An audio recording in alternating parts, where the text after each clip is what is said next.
നഷ്ടക്കണക്കുകൾ പുറത്തുവിട്ട് നിർമ്മാതാക്കളുടെ സംഘടനയായ producers association ഫെബ്രുവരിയിൽ റിലീസായ ഒരു സിനിമ പോലും ലാഭം നേടിയില്ല. 13 കോടി മുടക്കി നിർമ്മിച്ച സിനിമ നേടിയത് 11 കോടി രൂപ മാത്രമാണെന്നും കണക്കുകൾ. അശ്വിൻ പാലാഴി ചേരുന്നുണ്ട് വിവരങ്ങളുമായി.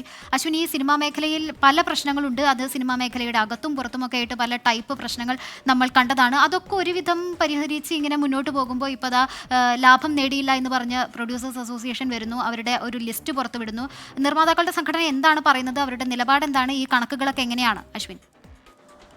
കഴിഞ്ഞ ജനുവരിയിൽ സിനിമാ കണക്കുകൾ പുറത്തുവിട്ടതിന് പിന്നാലെ വലിയ വിവാദങ്ങൾ അതുമായി ബന്ധപ്പെട്ടുണ്ടായിരുന്നു. താരങ്ങളടക്കം ഇത് ശരിയല്ല എന്നുള്ള നിലപാടുമായി രംഗത്തെത്തുകയും ചെയ്തതാണ്. എന്തായാലും അതിൽ നിന്ന് പിന്നോട്ടില്ല എന്നുള്ള ഒരു ഉറച്ച നിലപാട് കൂടിയാണ് ഫെബ്രുവരിയിലെ കണക്ക് കൂടി പുറത്തുവിട്ടതോടെ നിർമ്മാതാക്കൾ മുന്നോട്ട് വയ്ക്കുന്നത്. എന്തായാലും ഫെബ്രുവരിയിൽ ആകെ പുറത്തിറങ്ങിയത് 17 ചിത്രങ്ങളാണ്. ഇതിൽ ഒരു ചിത്രം പോലും ലാഭം നേടിയില്ല എന്നുള്ളതാണ് നിർമ്മാതാക്കളുടെ സംഘടനയുടെ കണക്കിൽ എടുത്തു പറയുന്ന ഒരു കാര്യം. ഏകദേശം 52 കോടിയോളം രൂപയാണ് ആകെ ഫെബ്രുവരി മാസത്തിൽ മാത്രം നഷ്ടമായിരിക്കുന്നത് എന്നുള്ളതും ഈ കണക്കിലെടുത്ത് പറയുന്നുണ്ട്.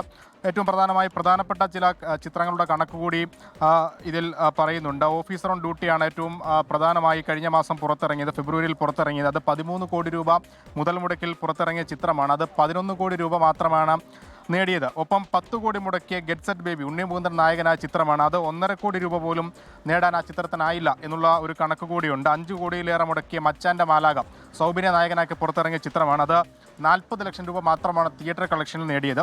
ഒപ്പം ഏറ്റവും കുറവ് തുക, അത് 2.5 കോടി രൂപയ്ക്ക് നിർമ്മിച്ച രണ്ടാം യാമം എന്ന ചിത്രമാണ്. തിയേറ്ററിൽ നിന്ന് 80,000 രൂപ മാത്രമാണ് ആ ചിത്രത്തിന് കളക്ട് ചെയ്യാനായത്. എന്തായാലും ഇത്തരത്തിൽ 17 ചിത്രങ്ങളുടെയും നഷ്ടക്കണക്കാണ് ഈ ഇപ്പോൾ പുറത്തുവിട്ടിരിക്കുന്ന കണക്കിലുള്ളത്. കേവലം തിയേറ്ററിലെ കണക്ക് മാത്രമാണ്, മറ്റ് OTT അടക്കമുള്ള വിൽപ്പന നടക്കാനിരിക്കുന്നേ ഉള്ളൂ. എന്തായാലും കണക്കുകൾ ഇനിയും പുറത്തു വരും എന്നുള്ളതാണ് പറയുന്നത്.